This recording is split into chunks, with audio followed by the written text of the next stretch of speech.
قرآن دستور عمل انسان. قرآن این دستور برای انسان.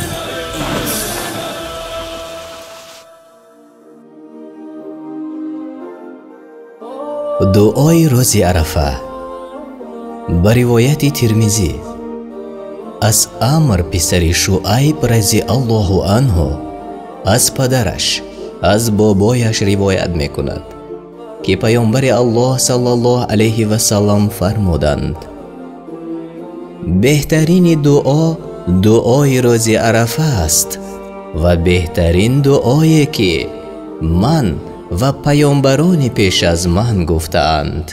لا إله إلا الله وحده لا شريك له له الملك وله الحمد وهو على كل شيء قدير.